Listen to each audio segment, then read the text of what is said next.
my accident, I was just, I was a regular old college kid. And I loved it. I was having the time of my life.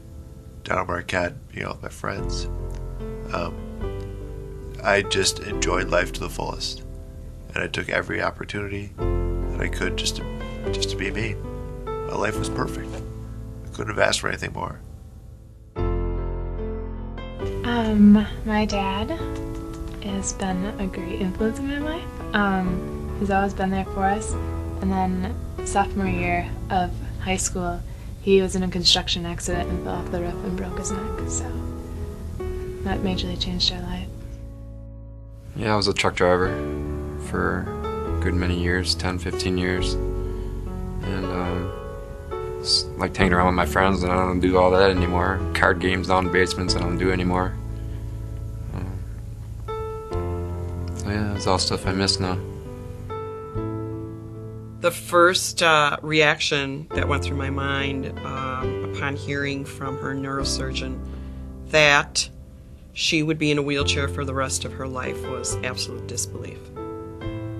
Shock, denial. What he was telling me just couldn't be true. The realization was absolutely devastating. I'd been a member on my high school swim team, and at practice one day I dove off the starting blocks and hit my head on the bottom of the pool and was paralyzed immediately. Earth laying there and just all these questions in my head flying through my head. What's wrong with me? I'm not moving. Did you break your neck? People started, coming to me, trying to help me out. Or, okay, I gotta call my mom. Every day you basically just get up and fall on your face because something will happen during the day that brings you back to reality that you aren't gonna be able to walk again. Either you're falling out of your chair, or the chair falls out of the truck, or the chair hits something and you fall out of it. Just everyday stuff. I think I was dumbfounded, and it seemed all very surreal. It wasn't something that you think happens to you, it happens to everybody else. Sometimes I think people are afraid that by being in a wheelchair I have some sort of communicable disease. A lot of his worries comes from the stigma that you get from the public, people tripping over his wheelchair at the state fair or Summerfest. He's a young man. He's got a lot of life ahead of him. There wasn't any sort of deliberate denial or immediate fear, just a sort of, a hope that it wasn't permanent. The one thing that really impresses me now about my dad is the way that he's still there for me. He's just constantly trying to find ways that he can be more of the person that he used to be. And he tries to just be upbeat about all the trips to the hospital. The first time when I found out that I was going to be a quadriplegic, I said, I can beat this. I can live with this. As a child, before she ever had the accident, she's a very strong-willed child.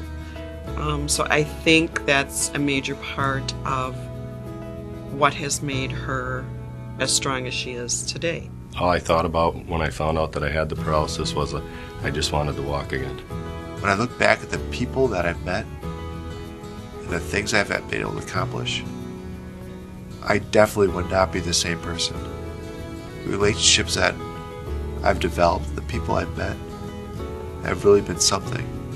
The things that I've been able to accomplish, I think have really helped define who I am. And I don't know if I'd be that person. In fact, I know I wouldn't be that person if I wasn't in a chair. Believe in yourself, 'cause it starts with you, and then everyone else will believe you too. And if it looks like you're the only believer around, just keep on believing, don't put yourself down, just believe in yourself. I initially met Bryon Riesch when he was first injured. He has just been a perfect example of how people can get on with their lives and still have hopes and dreams and still just have a great life. And if you need to pick a role model, a peer mentor, he's a good example of that, because he has definitely overcome the initial obstacle of having the injury and gone on and been a very productive gentleman in his life today. I believe in myself because I have a lot of people behind me. I've grown up with good values, strong work ethic. I believe in myself and that my future will be good because I think I'm the product of a good system.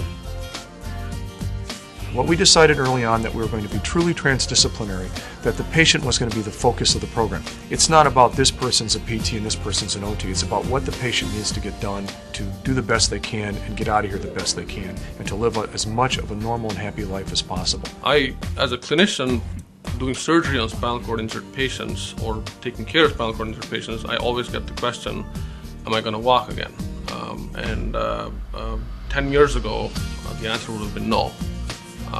Because that was the extent of our knowledge. Today, I don't think that's the answer anymore.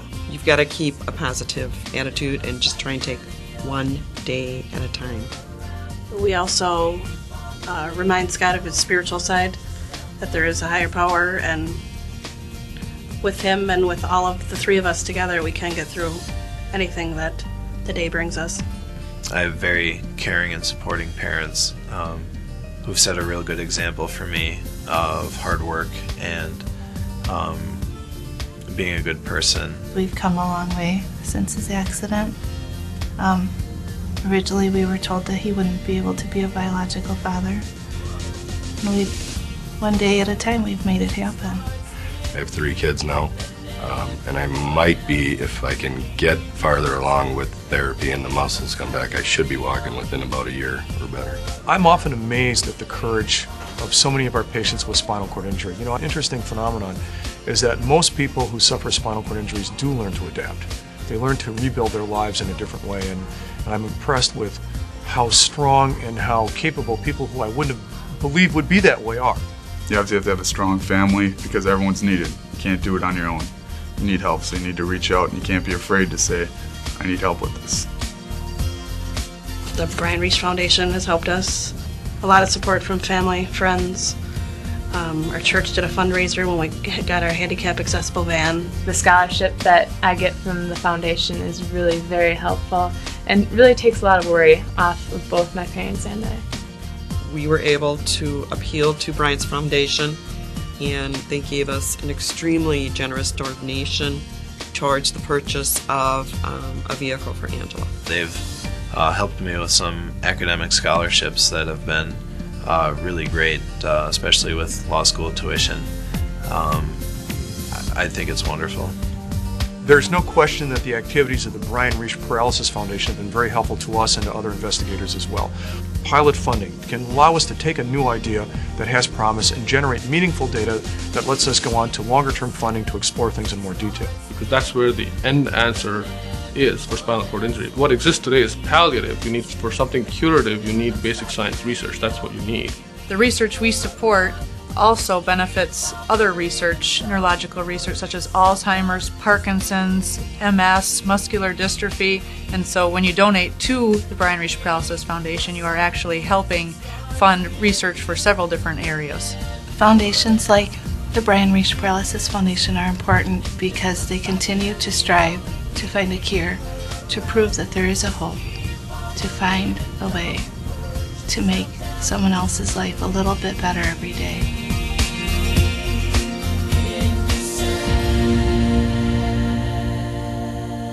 The Bryon Riesch Paralysis Foundation is important, mainly because we supply hope to a lot of different people. I used to live in darkness, in fear of the unknown. My husband has come so far with his injury and rehabilitating. He's never given up hope. He's never for one second thought that he wouldn't be able to walk again. He just won't believe it. I'm happy when our patients get beyond where we targeted them. When I see and I did see this, a C5 quadriplegic get a PhD last year, I'm very happy. I definitely think my dad is a hero. I can't even imagine what it must be like to watch as everyone else has all these abilities that you don't have. Don't give up. That's what I would say to my dad if you're watching this today. And everything changed. I love you, and the accident has not changed our relationship, and I respect you, and you've always been a great father, so thank you. Dreams would be getting rid of this wheelchair. Driving a big motorhome. That's my dream. It's hard to put together words without being a poet in terms of the feeling of satisfaction that you derive when somebody is able to regain a function that they thought was lost. The most gratifying thing for me is to be able to see that person do what they most want to do. It is why I went into medicine. My dream is that she meets someone who can look beyond her disability and see who she is as a beautiful, beautiful young girl, inside and out, a very strong, caring woman who hopes someday to be a mother in her own right. There are so many things that I'd love to do, that I can't.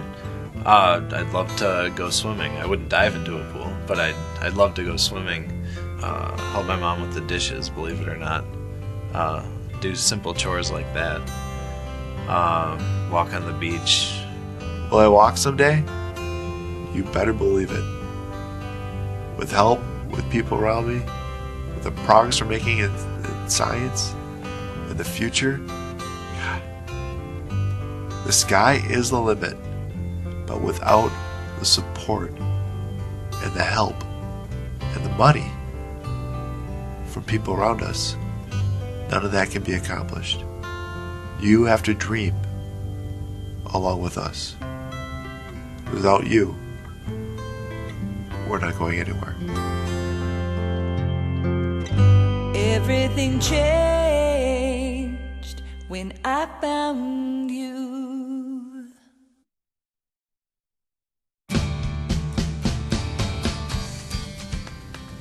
The absolute first thing I'm going to do if I find out I can walk is go give that surgeon a big fat kiss on his lips.